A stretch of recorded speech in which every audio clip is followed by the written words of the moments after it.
Great morning, everybody. Coaching Beyond with Coach Sagasta, and this is Minutes with Coach. And today we present a former NFL player, great friend of mine, CEO, and entrepreneur, a motivational speaker, and my friend David Macklin. Thank you so much for being on. I appreciate you so much, my friend. Let me give a little small history for people that are barely tuning in on media. Is David Macklin and I met, we'll almost say about maybe 2 or 3 years ago, and we met in Vegas because David Macklin was doing an autograph signing deal, and so me and my son we were walking in the mall and we seen him, and we just initiated a conversation and see what he was doing, and I was really amazed because when I found out he was wearing his Cardinals jersey because he played with the Cardinals, but what really struck the conversation is we absolutely knew some of the same people.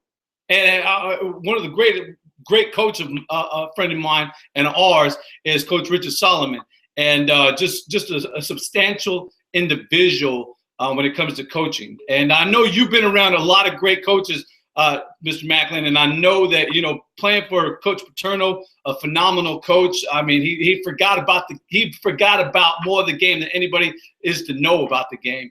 And then aside from that, being around Coach Dungy, man, I mean, you could explain to us a little bit about that experience here. But I know that hanging around those two coaches, and for me, being around different coaches in my young game of coaching has definitely just excelled my intelligence, but also excelled my wisdom about the game and about just leadership in general. And so, everybody, without further ado, David Macklin, I appreciate you being on, brother. Coach Augusta, I appreciate you, man. I just wanted to take the time out to thank you for your life and what you have done and are doing in the lives of people and children. And I'm just honored to be here. I thank you for that awesome introduction. And excited to be here on the show.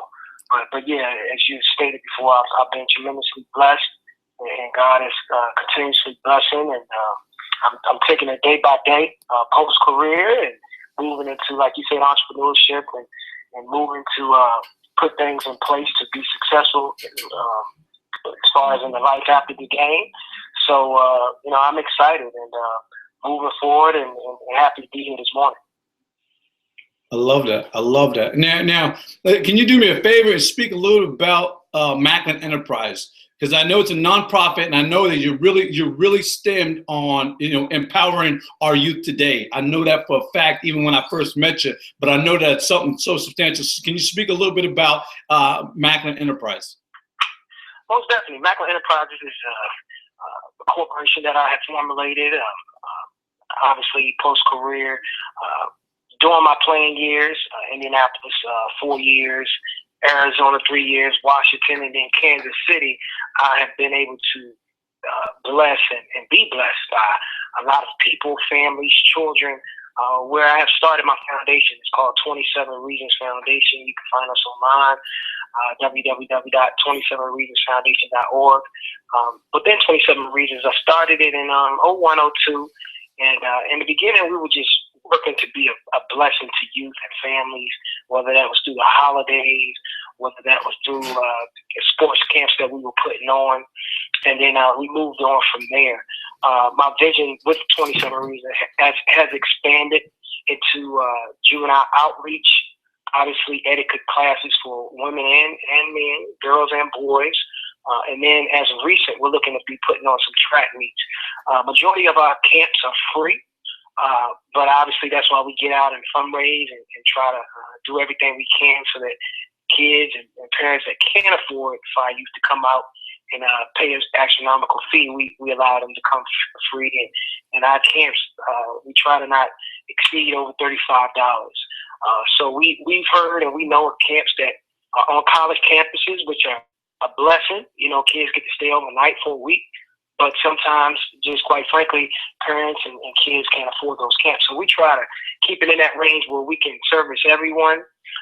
So that's one entity. We are 501c3, we're nonprofit, and obviously we welcome any partnerships and obviously conversations about programs we're putting in and implementing in for the future. And also, that's something that's a passion of mine and it's dear to my heart because that was the beginning in the way that I could be able to reach and touch and give back to not only young people but to my community where I was from in Newport News, Virginia, and also Williamsburg. We expanded out to Indianapolis and Phoenix and LA and Vegas where we met. So obviously, I have a heart and a passion for young people and asking God to continue to expand my vision within that. So that's 27 reasons. And within MacklinEnterprise, we have a nonprofit, and then we have a for-profit sector called Glory Days 4 and 4, where we put on 4 and 4 flag tournaments. So that's something in a project and entity projects that we're working on now. Obviously, working on a tour where we'll be servicing Atlanta, Phoenix, Albuquerque, New Mexico. Obviously, looking to put a tournament on there in Vegas as well. So we're putting together the pieces, obviously bridging the gap to make those partners in those particular communities so that we can build those communities up through intramurals and active activities. And then within those tournaments, we give back to a charity of choice within that community. So not only do we give back, but our winning team wins a cash prize. So it gets a little competitive. And within that, we have a gear that we can offer our competitors, our teams. If they need uniforms, we are able to supply that through my line that I started, my athletic wear line I started called eyewear. So MacklinEnterprise is a composite of different entities that I have put together. We also have a symposium of sports management where I go out and speak to student athletes about helping them to understand what it takes to be a pro, and not only a pro in sports but a pro in life. That's right. And that's also that starts with taking care of your business in the classroom. So we give them the facts about the NCAA regulations to the NCAA clearinghouse. We go through a PowerPoint, and also we talk about behavior tips, choices, life choices, some of the things that I have done and experiences that I pass on to young people, choices that I've made good, some not as good, but I'm able to pass those experiences on to young people. So I'm excited about what we're doing and the direction we're going. And it's an everyday walk, as you know, Coach. So we're just moving forward. So that's just a little tidbit about what MacklinEnterprises does. And obviously, anyone who wants to reach out can go to www.MacklinEnterprises.com, and they can reach us at 877-433-4484.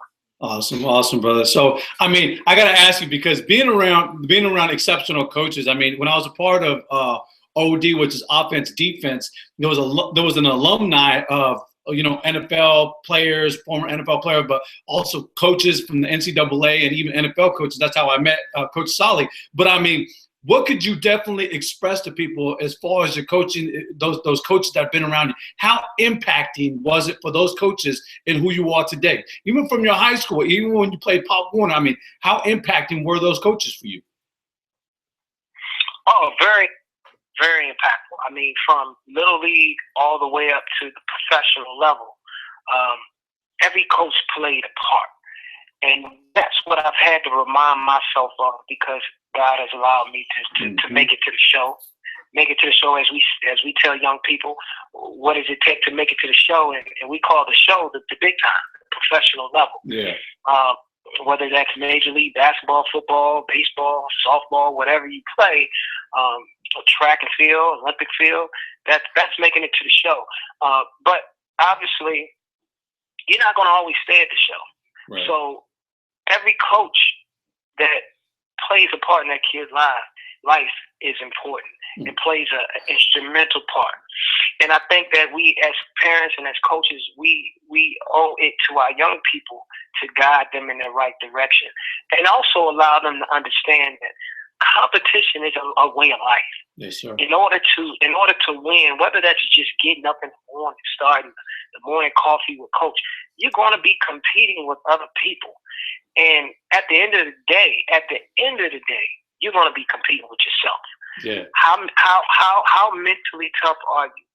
And as a youth coach, I'll just start with a youth coach, and as a youth parent, I think it's very important to encourage young people, encourage them in the right way, and allow them to understand that, number one, it's all about having fun. Yes, sir. And not only is it not only about having fun, but we have to give our kids something to look forward to, but we also have to tell them about the importance of, hey, look, I need you to get it right in the classroom. I need you to be taking a little time out to read this book.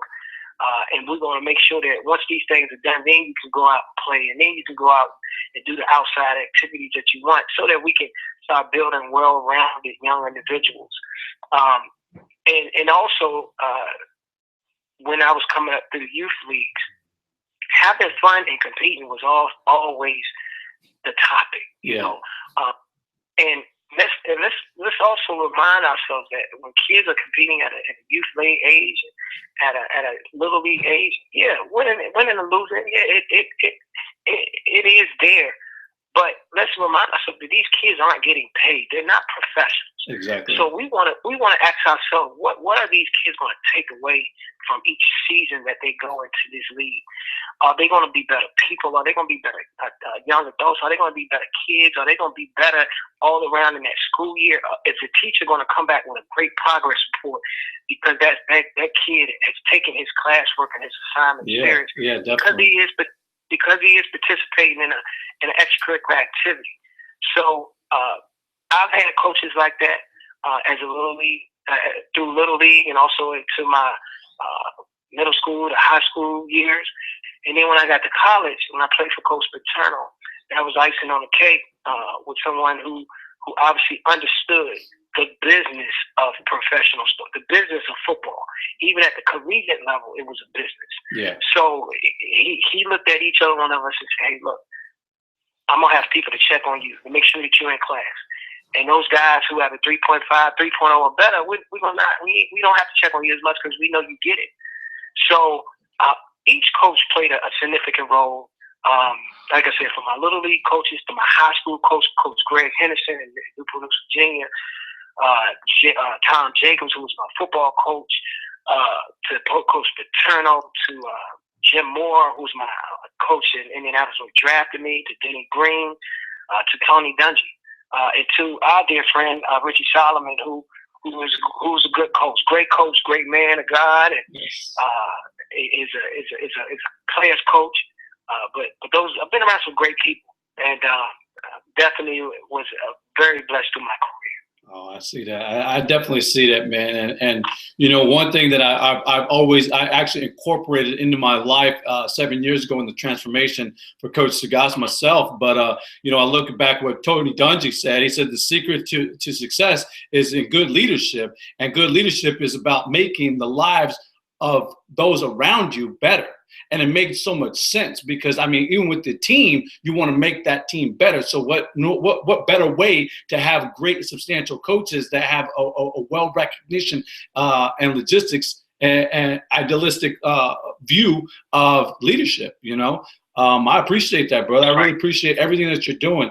And I look forward for everybody tuning in. This is David Macklin, former NFL player, CEO, and president of MacklinEnterprise. I know he does a lot of great things in the community. I've spoken with him on many accounts, and I know he's just all about greatness. It's all about building leaders for tomorrow, and that's one thing that I really stress so hard about a lot of people that are watching is make sure that your character is always spot. I mean, it's like tact, the word tact, T-A-C-T is definitely acknowledging your character, even when people aren't looking. And I know that Dave is all about that. And I know everything he represents is all about that. So Dave, Coach, you ready to go on with the questions for the day? Let's make it happen. I'm looking forward to it. Let's do that. All right, man. So I got to ask you, what brings Coach Macklin, David Macklin, what brings this former NFL player, what brings you happiness today, brother? That's a good question, Coach. That is a good question because you and I have been able to share some things personally and collectively throughout our lives, some of the successes that you've had as a coach and as a teacher and as a mentor, me as a player. I tell you, I'll be sitting up here. I wouldn't be being honest with you if I tell you that I didn't miss competing. I think competing, people ask, what do you miss about the game?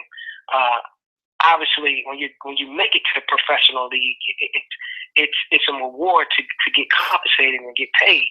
But the thing I miss the most is the competing aspect of sports and playing. So now I find myself competing in a different way, whether that's training, whether that's playing a little basketball, competing against guys on the court, or doing a couple of 5Ks, 10Ks here and there.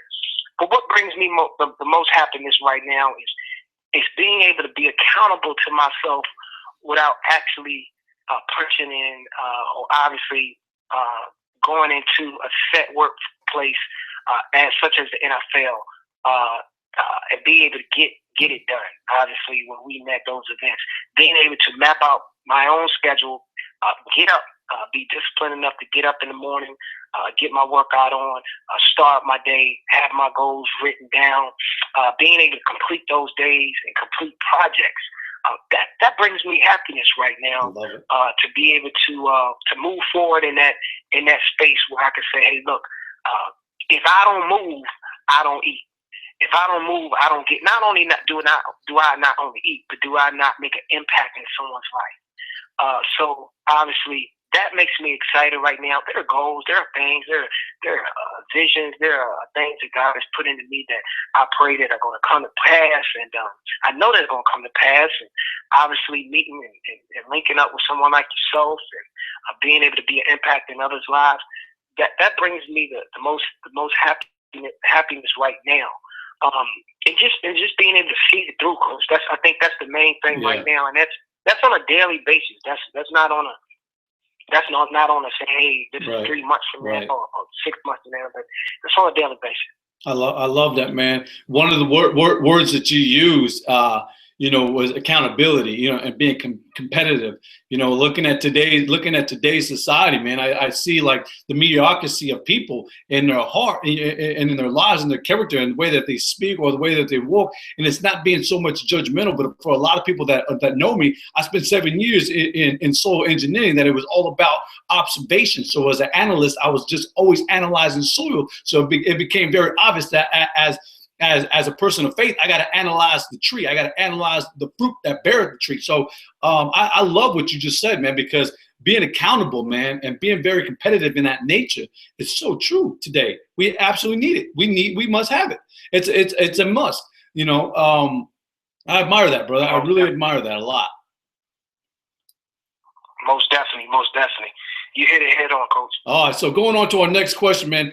How do you feel about today's education? I mean, you're a man you're just a few years older than me, but I mean, ultimately we grew up in that same generation. But looking back on things, I expressed this to my children last night. I read them a statistic. I was doing some research over the last week and a half, and I read them a statistic, and I said, it's a fact that today's education is not like it was back 30, 40 years ago. It was much different. I mean, and I think a lot of it stems from the lack of monetary or financial independency for our educators today. They're not being paid as they should be paid in order to educate our future. And I look back at like Singapore, South Korea. I look at Finland.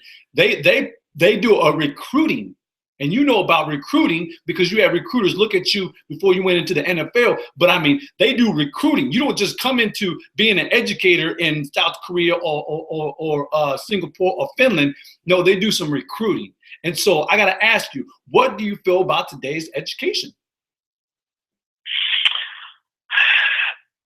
It is a lot different, Coach. Great question. It's a lot different in the aspect of textbooks.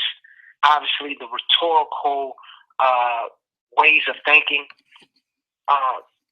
For a parent, a mentor, obviously administrative on that side, there is really no reason that any child, any person, should be uneducated in any area. Now, as you stated, there are countries and there are systems that are put in place that may do things differently than we do, and obviously the countries such as Asia and China and their system of all year-round schooling and their technology sector. There's opportunity, obviously more opportunity now And I agree with some of the things you were saying earlier about the level of accountability in different countries. But as we are here today in America, we have this thing called the internet. Yes. And I see Coach Augusta, who's gone from a couple of people looking at his show and listening to his radio show to growing to hundreds of thousands. Obviously, everybody has a platform now, not only to do, as we see on the internet, we see a lot of negativity, but people have a platform to do things in a positive way as well, and to make an impact, and are able to give out free education, to give out free snippets and tools. But also, we're able to get on the internet and we're able to research. We're able to go into different sectors in the internet, obviously pick up those tools that we may not be able to get through a textbook, and obviously may not be able to get through schooling, the traditional schooling. So the education system now has changed, and it is changing, but it will always be up to the individuals. And obviously those systems can be put into place, and I think there are states, there are cities that are putting those systems into place that are doing an excellent job. One of my good friends I played high school with, he's the first principal now of an all-male school in Northern Virginia, D.C. area. His name is Benjamin Williams. They have put in place an educational system for all male students where they are addressing a certain way as they go to school. There's a certain curriculum that these young men have to meet, and they're looking to have 100%, 99% to 100% graduate average, and also getting these kids into colleges. So I think obviously we have to address the social side of the educational system. Is obviously is where are our kids going to get their education? What kind of schooling is it? What is the curriculum base in the schooling? But where we are right now as a country, I feel like the education system is getting a little better, just because of the outreach and because of the internet and some of the things that the Obama administration has put into place, and his wife moving forward. But it still is a lot of work to be done, and it takes cities, it takes mayors, it takes school districts. It's not always things that have to be done on a national level, but it takes everyone to come together and really hold our students and hold ourselves to a certain accountability level. And to just directly answer your question, I think the education system is always evolving, but I think it's getting better because we do have access of the internet, and I think we're able to access more things now. But I will tell you that that structure and that accountability level needs to be there, like those other countries that you were talking about earlier, because still needs to be that guidance. It still needs to be that direction.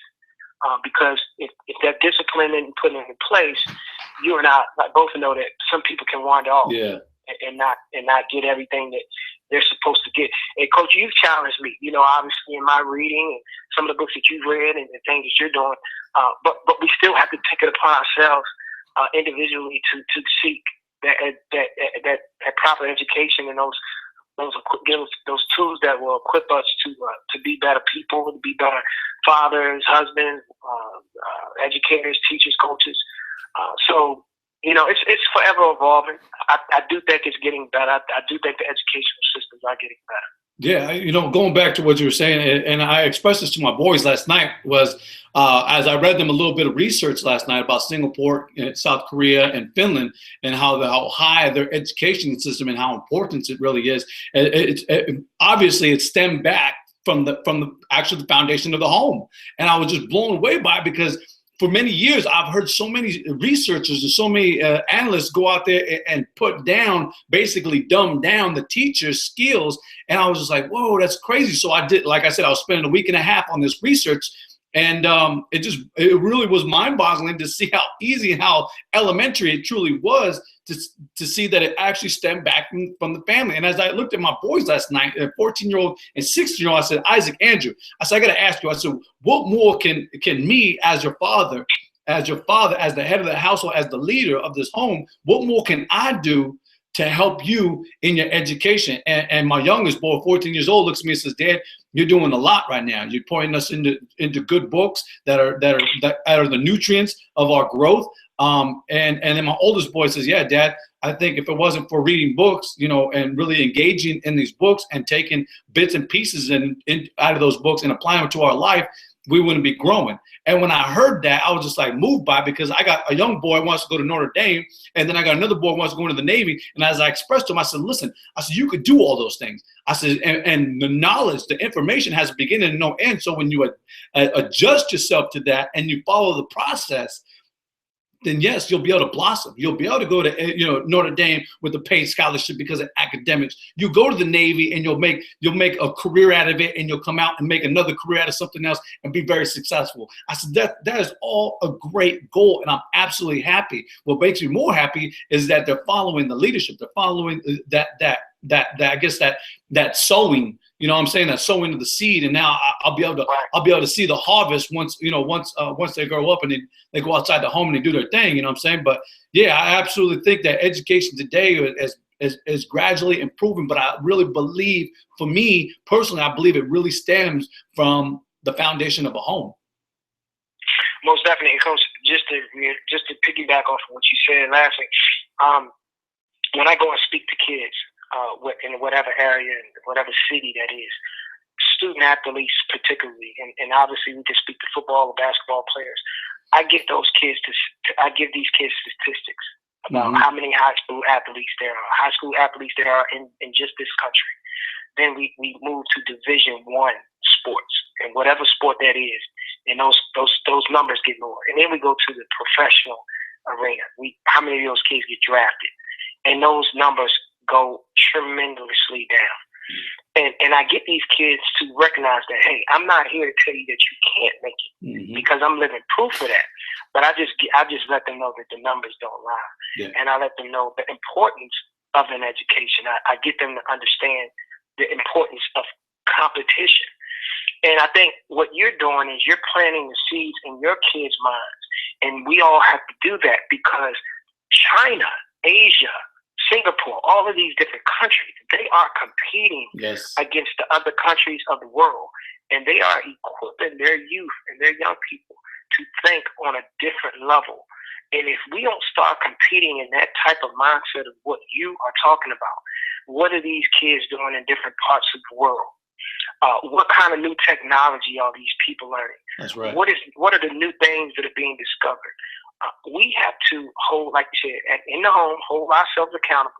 Obviously, teach our kids things that they may not be possibly learning in school, but we also have to get them to understand that thinking out on a different level is not a bad thing, because there is going to be somebody over in another country, on another part of the world, that may be coming up with the same hypothesis or the same formula that you.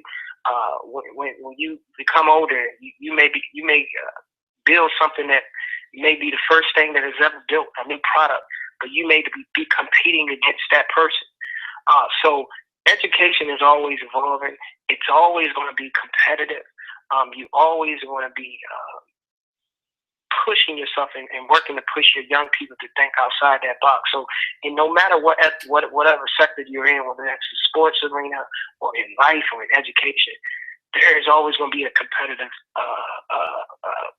portion to that. And I think that is what you're doing. Obviously, I commend you for that, with getting your kids to think outside that box, because they're going to have to learn those things, and we have to recognize that, hey, these other countries are going to school all year round.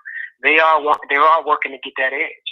Yeah. And when we start talking about the president-elect, we start talking about government, and we start talking about the countries that are making majority of the products, we have to start looking back at ourselves and saying, hey, what are we teaching? Yeah. What is the importance with us right now? So I love that. I love that, brother. Well, you know what? We already passed. We for everybody tuning in, you're now listening to former NFL player, CEO, and president David Macklin with Macklin Enterprise. And so let's get into that next question. Next question is, what are 3 key traits for a successful business in your eyes, my friend?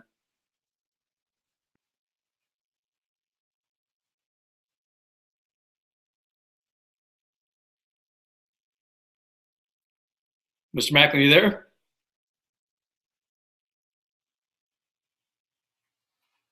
Dave, you there? Well, as Dave goes back into his transition to getting again the communication part on, I like to definitely express that some of the great traits that you look for in business is your passion, your consistency, and of course some of the great habits of learning. That learning stage about your business. A lot of people they fall so they become naive, and it's almost unclear. They have an uncertainty about their business, and so I always engage. I mean, you there, brother? I'm here. All right, cool, man. All right, so getting on to the next question. I was just engaging with the folks, but we're talking about business now. Looking back, now that you are a business owner, CEO, and president, what are three key traits? What are three keys for you making a successful business? I would think the first component is passion. Obviously, you got to be passionate about what you're doing. And obviously, if you're not excited about what you're doing, I firmly believe you need to be looking for something else to do. I know at sometimes in life we have to do things because it's necessary. But if you're an entrepreneur and you're pushing a service or you're pushing a product, to be passionate about it. And then the second thing I would say, to have a vision. Obviously, a vision meaning putting a system in place that will help you be successful. Obviously, that system, it contains, people that are going to help you build that system, the right people that will help you market that system, and quite frankly, the people that are going to help you to profit off of that system, but also get across the things that you want to get across within that system and that product, and obviously whatever the goals that you're looking to get across. And then lastly, the last thing I would say, the impact. What kind of impact are you making? How is the impact that you're making affecting not only the current economy but the world? Can it be tweakable? Can you make it bigger? Can you make it better? Who's affected by it? And if you're satisfied with those things, then I really believe that that's what makes a successful business. And obviously, I know you said three, but the last component for me will be profitability. Okay. A lot of all companies are measured in the Forbes magazine, as we know, on the revenue side. That's what I'm saying. How many people? What is the profit level of that business? And if you're a public speaker, if you're a motivator, how many people are impacted? How many people are spreading your message? Yeah. So I think in today's world, we have those platforms where if you are shedding the right material and you're impacting the right people, people will hear you. And or if you're selling the right product and you're also putting on the right events, or you're doing things that are attracting people are going to know about you. So I think that those are the 3-4 things that formulate a successful business. Obviously, at the end of the day, really making that impact and feeling good about the change that you're making to society. I love it, brother. Those are very. It's funny because the first one you mentioned is one of the ones I mentioned when there was a disconnection. But I mean, you know what? Passion. Have to be very passionate about it. As I expressed this morning, I had a conference call this morning, but I expressed that you got to be passionate, be very compelled by that driving vision that you expressed right now. Is having that vision as one of your keys. I admire that, man. I definitely admire that. All right, so let's go into our next question. Next question is, if you could share a dream with one person, who would it be and why? So a 2-part question. Who would it be and why? If I could share a dream with one person, who would it be and why? I would say, I had saw this question earlier. I'd have to be careful about who I share this dream with. Okay. Because, sometimes you can't share all your stuff with everybody because sometimes people can't handle it. Yeah. But I would say with my mother.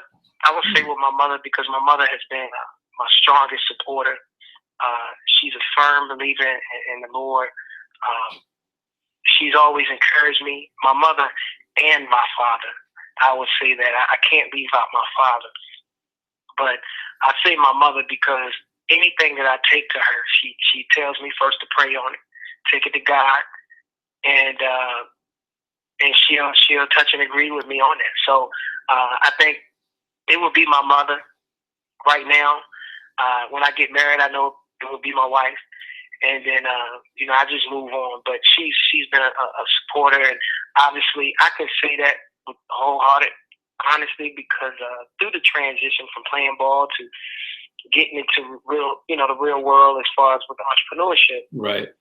My mother always told me, David, you can do whatever you put your mind to, and she's been behind me in everything that I've done, and stands behind me to this day. So I've been able to share some things within my vision of what I'm doing, of where I'm going, and she's been 100% supportive of that. And she's also been there to interpret some of the things that I've dreamed on. So that's my rock right now, and my dad has been there as the biggest cheerleader and the biggest supporter that I've ever had. So between those two, I've been tremendously blessed. Man, you're the first, and all the folks that I've interviewed has said their mother, and that really resonates so well with me because even though I was taken from my mother at a young age and placed in foster care and through orphanages, through the system basically, I still look back and go, you know what, I would not trade the world for anything, because if it wasn't for those events that my mother had put me through, I would not be the person I am today. I've heard people say that I've been around kids. When I was teaching for 6 years in the education system, I used to hear kids say, I wish I had a better mother. And it's like, whoa, right. Hold up. Like, no, right. your mother is the one that brought you in this world. And just because you went through a struggle or a trial and tribulation or a circumstance, I always express that you're built by your struggles. So, I mean, if you went through your struggles when you were a kid with your mom, then you know what? You're going to be built by it. You're going to be stronger. And so I appreciate you saying that, man, because your mom is the rock. I like that. Right, most definitely, man, most definitely. All right, so going on to our next question, what is your mission statement for 2017? And it takes you beyond. I got you. For my foundation, we say building character in today's youth through sports. That's for my foundation. For Macklin Enterprises, we'll say building business through conversation. Obviously, that's where we start, and we like to have a conversation first. Obviously, it starts there, and then we, obviously move into how can I help you and how can you help me. But first off, starting with the first one, building character through sports is big for me within my foundation because sports has meant the world to me through my life. And I feel like 100% it molds and builds character in young people. It challenges them. They're not going to get everything first off the bat. You may know how to shoot with your right hand, but you may not know how to shoot with your left hand. Mm-hmm. There's going to be some things that are going to be challenging. You may not be able to go off your left leg or right leg properly. You may win some battles. You may lose some battles. But it challenges you to not give up. It challenges you to continue working hard. And obviously, it teaches you adversity. It teaches you about winning like you won before, having the proper mindset when you win and having the proper mindset when you lose. But at the end of the day, to keep everything in line and making sure that the character is intact, I think that's big. And it just helps kids it helps people to learn how to deal with other in the team atmosphere. There are some sports that are individual, but in those sports, you have to still keep that same pedigree. And then with all sports, you got to work hard. There's a hard work component to it where, we get up in the morning, we put together these worksheets, we put together work, we put together the system, but there is work that has to be put in place. There are going to be some times when you do have to do the research, as you said, Coach. You are going to have to get the books. There might be times when you may have to seek help. But at the end of the day, you continue to keep working, and that's the part that's the grind that You have to keep moving on. I can't tell you how many practices I've had, from little league to my pro level practices, but they all outweigh my games. Yeah. And that's the everyday grind that you have to commit to in order to reach a certain amount of greatness. And greatness doesn't stop. It's an everyday thing. It's one of those things where you wake up every day and say, hey, look, did I get this checked off the list today? Building business through conversation, it really, that explains itself. I am key on that. I believe that in order to do business with people, unless you have a product, unless you're selling a product off a rack, where you have to have a good product, you have a good patent, something that somebody can buy off the shelf. If you're selling something, if you're working to get people to buy into a system or to be a part of a program that you're selling, I believe that needs to be sold not only through who you are as a company, but you have to share that vision, you have to share that story, and you have to have that conversation with the potential client. So I believe that obviously if you're able to articulate that vision across to your possible client or possible partner, then you can be that much more successful and what your vision is and what your mission is of getting across. Yeah, definitely. Whether you're doing a talk show, whether you're providing a tournament event company, whether you're providing athletic apparel gear, I believe that it definitely starts from a conversation of what are you trying to get across and why is it that people need to buy into what you're doing. Yeah, definitely. Yeah, you're going back to, you talk about the practices and everything that you put into. We actually had a comment from Mr. Matt Barrett who said the practice outweighs the game. And looking back on it, yeah, because as a coach, I was always emphasize practice, and this being a former NFL star and everything that you do today is you have to, as you said, you have to put it down on paper. You have to make the blueprint. I mean, no structure in God's green earth has been a structure without the practice of putting it in a plan and making it a foundation and getting stamped by the engineers to be built. So I mean, everything that you apply in practice. And one thing I always look at, man, is Coach Wooden. Coach Wooden was so adamant about practice. Coach Parcells, so adamant about practice. Coach Dungy, so adamant about practice. I mean, so many different coaches out there are so adamant about the style and the fundamentals of your practice. That way it plays out on the stage, as you said, on the big league, and when it plays out in the game on Monday night or Sunday morning or Sunday afternoon, but it's how much you put into your practice. And I love that. Mm-hmm. Exactly. And there's going to be days that you're not going to feel like going. It's going to be days where you don't even feel like moving. But at the end of that practice, you find yourself feeling better than you ever did. So it's that grind, it's that grit, it's that, getting through those times where you feel like, man, do this. Because the honest side of it is you're not gonna feel like getting up or moving or in the athletic world, going out and crucifying your body every day for the greater good. Yeah. But once you find yourself in that fourth quarter in a playoff game or a championship game, and you standing tall and you see that opponent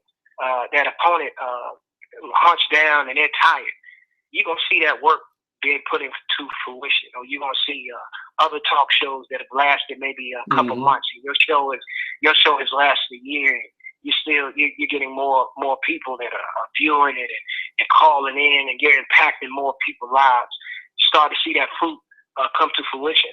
And whatever you're doing, whether you're selling a product and that product may not be hitting the shelf, may not be coming off the shelves fast enough, you keep that conversation open to different vendors. You keep pushing that product, you keep pushing that vendor, and you start seeing your product go into different shelves and different stores. You start seeing it come to fruition. So perseverance is the biggest thing in anything. And I would say once you reach that goal that you set for yourself, then what's next? Yeah. And I think once you find that thing that's next, and you continue to keep moving, I feel like that's greatness. I feel like that's greatness. I feel like that's when you start to reach potential of who you are, because you never get satisfied. Yeah, I love it won't matter what's in your bank account. It satisfies you. It's going to be how many people can I impact? How many people can I touch? Boom! You just summed it all up right there, man, and it's so true. And looking back, this whole week now, for those who've been really paying close attention, it was Martin Luther King's birthday. So I mean, looking back on the man, on one of the greatest leaders to ever set foot on God's green earth, is one of the quotes that I've instilled into my life is the most persistent and urgent question should be always asked is, what did I do for others? And I want to be known as leaving a legend. And I always express this to myself, in secrecy, also out openly, is Coach Sagasta represents the thoughts that a lot of people refuse. And I will be a legend in the inspirational speaking world. And I always am so adamant about that. And I practice so hard on that, it's true. It's what you instill in others that will grow. And it's kind of like what Coach Dungy said. It's about bettering your team, those around you, the lives around you. And it's so adamantly true, man. I appreciate you being on, Mr. Macklin, a friend of mine. And, going back to what you said about sacrificing your body, with our friend Deshaun Wright, former Olympian, very, very, a very instilled with competing. I mean, competing, your body competing. He puts a lot of people through extensive strength and conditioning that Mr. Macklin had went up there and did the same thing. And I look forward to getting up there here closely this year. Me and the wife are going to take flight and go up there and do a speaking engagement along with the walkathon. And so I'm kind of dreading looking at going to go work out with him, but I'm absolutely excited on the other side. Oh yeah, man. Mr. Wright, man, he's body by D. He's out there in Yorktown, Virginia. Good friend, man. I've been able to work out with him a couple of times, and I'm definitely excited for his life and what he's done in the community there, and looking forward to linking back up with him. And I just wanted to thank you, Coach, for what you have done and what you are doing. I tune in, to your show. You're doing some great things, man. You do a lot of great things. Keep me laughing, and I would just encourage you, man, just to keep doing what you do. There's no right way to do what you're doing. You are inspiring people. You're getting people up. You're getting people moving, and that's half the battle. So I would say, if you don't do anything else, man, you've already been successful in the public speaking world because you are out here doing it. You're not just talking about it. So I appreciate you, brother. Well, thank you so much, brother. I appreciate you, and I look forward to our future together. And until then, many blessings to you and safe travels and everything. And again, congratulations with the new baby, boy. I'm excited for you, man. I'm absolutely excited for you. So keep doing your thing, brother. I love you. I appreciate you, and have a great and beautiful weekend. All right, you too. Have a blessed day. So there you had Coach David Macklin, who's a great friend and entrepreneur, CEO and president of Macklin Enterprise. I appreciate you guys so much for being on and spending this time with us and engaging in the conversation by one of the greats. So I thank you so much again. Have a great and beautiful weekend. Make the rest of your weekend the best of your weekend. I'm out of here.